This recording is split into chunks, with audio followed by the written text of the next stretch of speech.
Jesus took Peter, James, and his brother John and led them up a high mountain by themselves. And he was transfigured before them, and his face shone like the sun, and his clothes became white as light. And behold, Moses and Elijah appeared to them, conversing with them. Then Peter said to Jesus in reply, Lord, it is good that we are here. If you wish, I will make 3 tents here, one for you, one for Moses, and one for Elijah. While he was still speaking, behold, a bright cloud cast a shadow over them.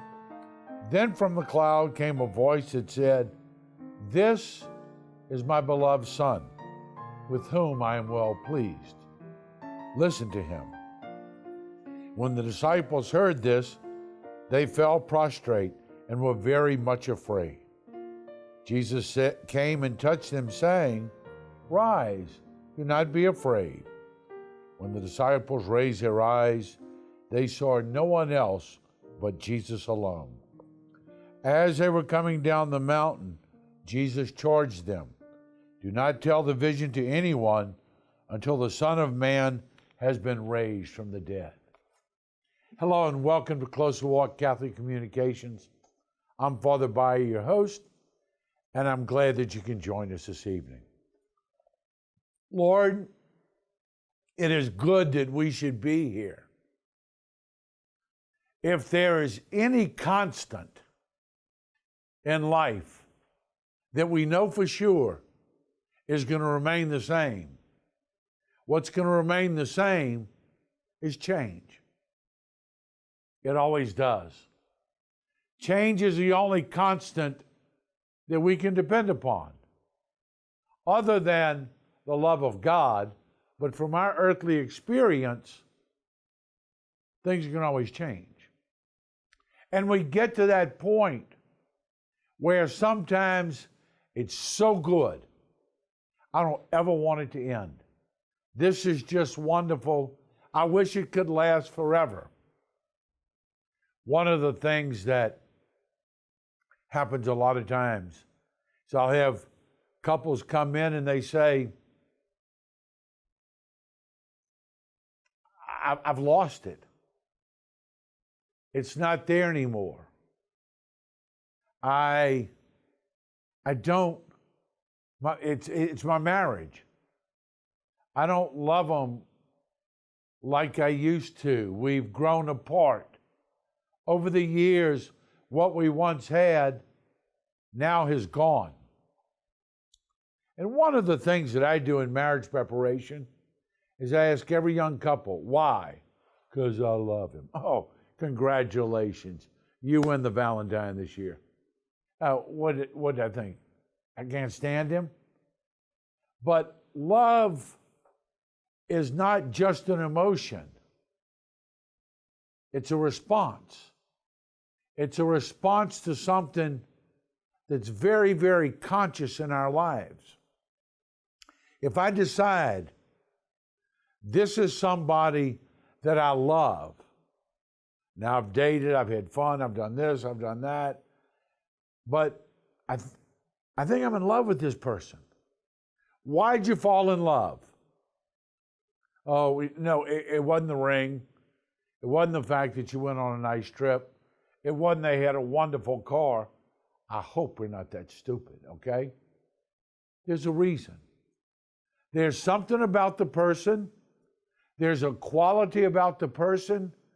There's something in your presence together that you experience that you miss when they're not there. They add something to your life, whether it's support, whether it's understanding, whether it's gentleness, whether it's making you see the world differently and like the changes that you see in yourself. There's something that person changes in you. So, we're in love, we're dating, every day after work we go and we're together and we go out on weekends, we have such a wonderful time and we go to the beach, we do this, we do that. Well, you get married. And then a house note and a couple lost jobs. and 3 kids and sick parents and a downturn in the economy, and you go, where's this person I married? That is when you go back and you ask the question, why did I fall in love with them? There's never ever going to be another time where, first of all, you worry about your weight as much as you did when you were dating, okay? Or your appearance, you know. It's wonderful to go up to someone's house and they look just beautiful every time you see them. Wake up next to that person and you're going to think, you know, you're in a horror movie, okay? It's not reality. And so if I'm going to not be deceived by the fluff, my decision to love somebody has got to be a conscious decision, informed, well aware of what it is about that person that makes me love them. And that person needs to know it. That person needs to know why you're in love with them, what qualities, what gifts, what attributes they bring to the relationship that's made you love them like they've never loved anyone else before. Because guess what? 40 pounds later, 20 years later, 3 kids and a couple rehabs and a parent who's got a terminal illness, you're not going to go back to dating. They're not going to look ravishing every time you see them, and they're not going to smell good every time you see them.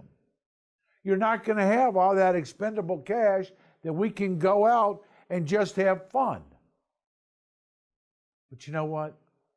It wasn't going out and having fun. It was something about the person that made me fall in love.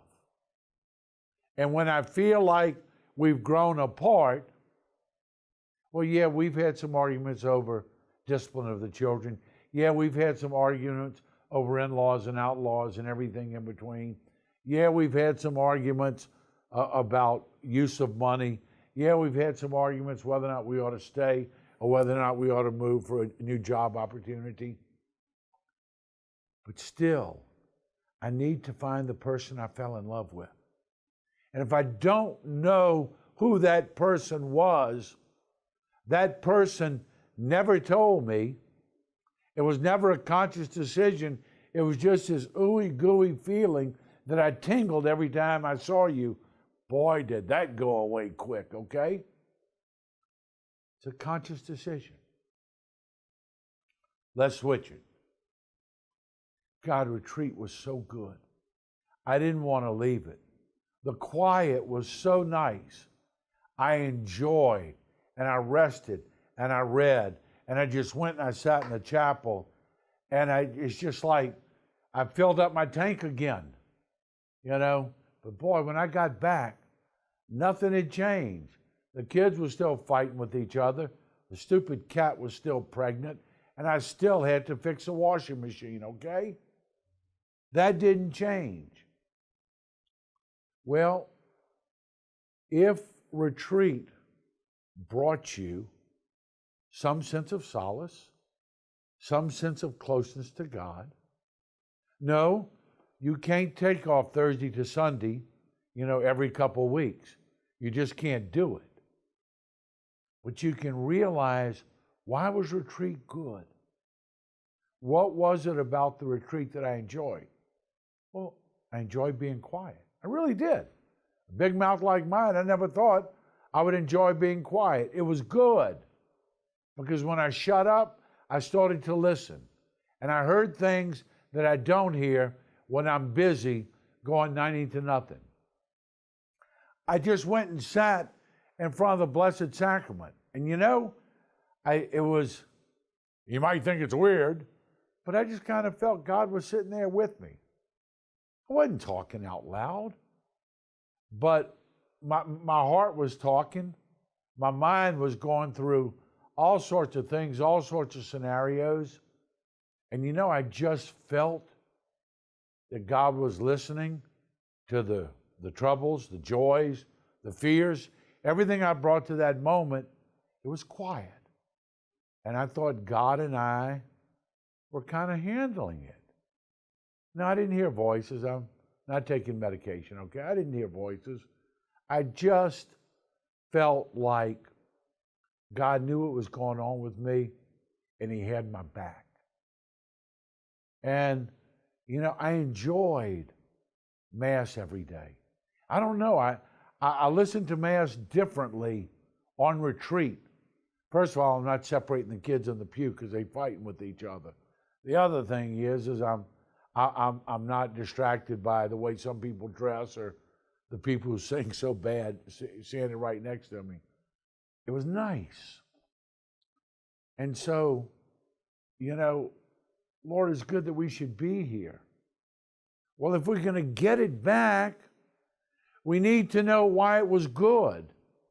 Not because I had a 4-day weekend, not because I was away from the wife and kids, not because I was quiet. I connected with God. I made a connect. So, therefore, in my busy life, do I make time for God? There are adoration chapels all over the place. Do I tell my wife, honey, I'm going to adoration before I come home.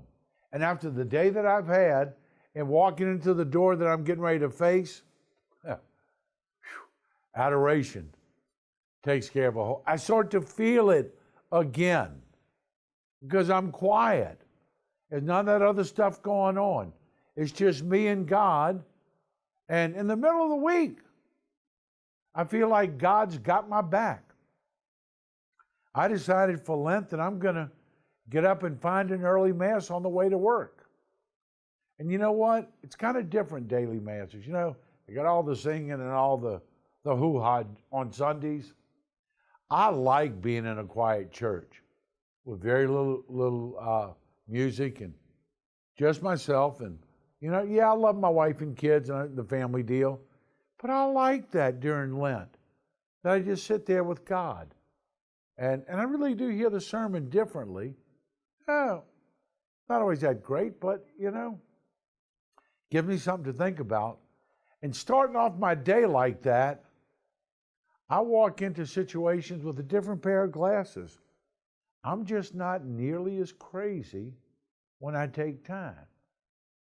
So if I am going to look at my life and say, Lord, it is good that we should be here, I got to know why it's good. I got to know what made it good. I got to know why retreat was so special to me, and I got to know why they fell in love with me 20 years ago, because if I want it back, I'm never going to turn the clock back.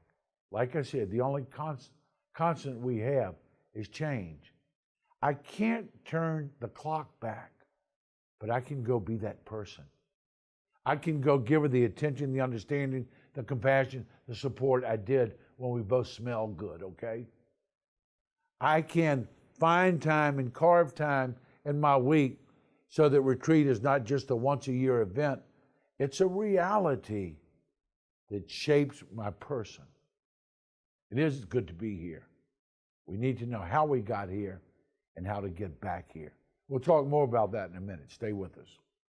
Hi, I'm Father Jeff Bae from Closer Walk Catholic Communications. Thank you for being here today, and a special thanks for the support that you give us.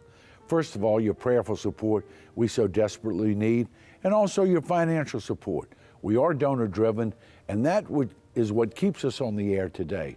As you well know, the truth is in great demand and in very short supply, and mainstream media is not going to bring you the truth of the Gospels of our Lord Jesus Christ because that's not socially acceptable and it's not politically correct. Certainly we all realize that when this life journey's over, we don't stand before the Supreme Court, we stand before the throne of God. Therefore, with great clarity and great charity, to pronounce the truth of the gospel is important. Your prayers, your financial support enables us to do that.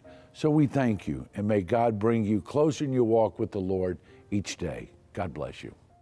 While he was still speaking, behold, a bright cloud cast a shadow over them. And then from the cloud came a voice that said, "This is my beloved Son, with whom I am well pleased. Listen to him." Hello and welcome back to Closer Walk Catholic Communications. I'm Father Bayer, your host, and we're glad that you can join us. This is my beloved Son, with whom I am well pleased.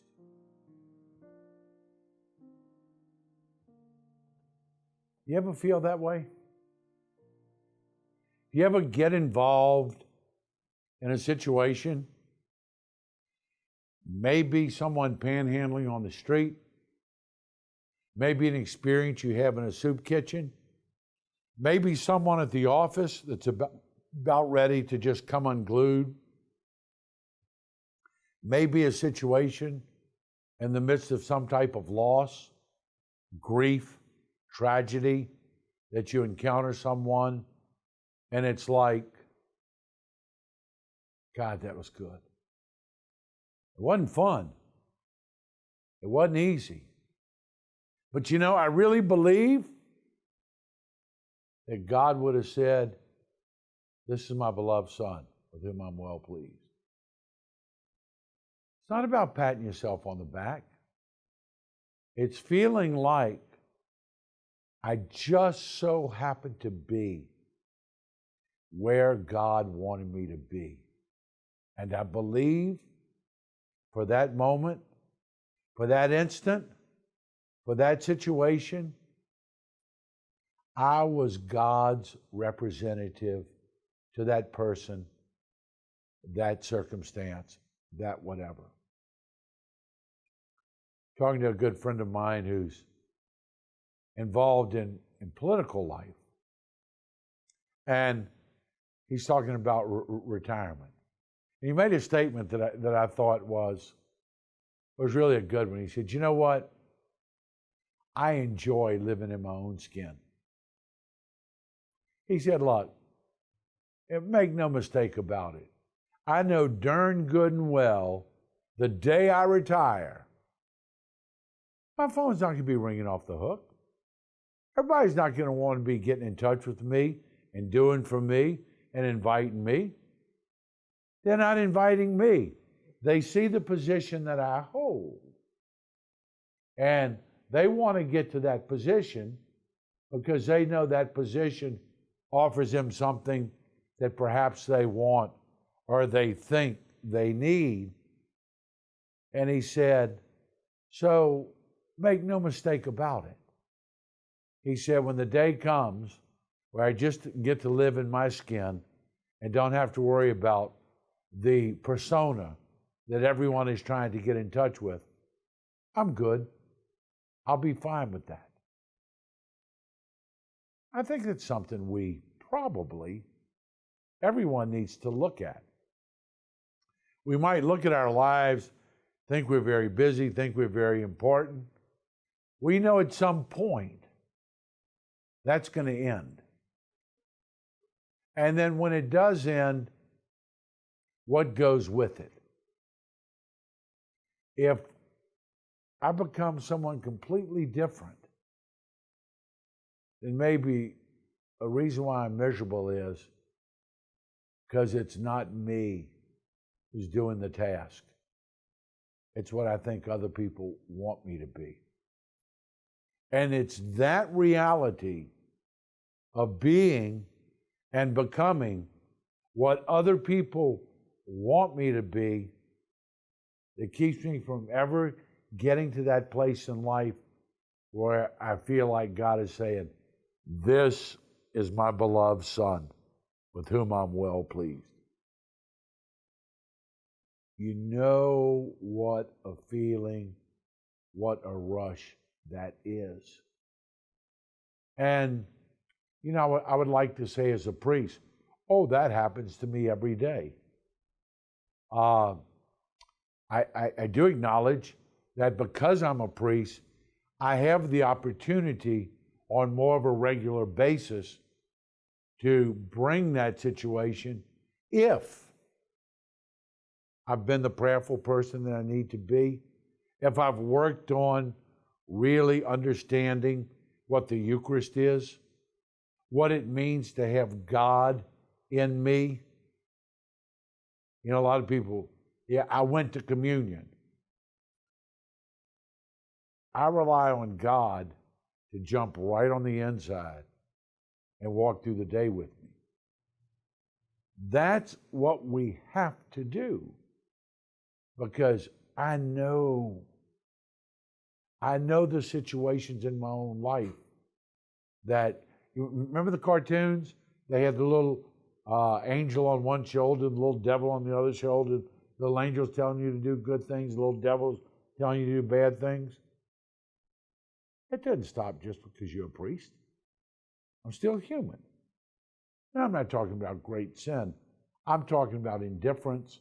I'm talking about impatience. I'm talking about being judgmental. Now, I'm not talking about, gee, I'm getting ready to go off the deep end here. I'm talking about not being that one who hears the voice, "This is my beloved Son, with whom I am well pleased." The amazing thing is there are so many needy people out there. You know, we talk about the spiritual life and the spiritual journey, and we talk about what it means to be holy. And see, I think a lot of people don't really aspire to holiness. They just aspire to color between the lines, play by the rules. And just not doing something wrong does not mean I'm actually good.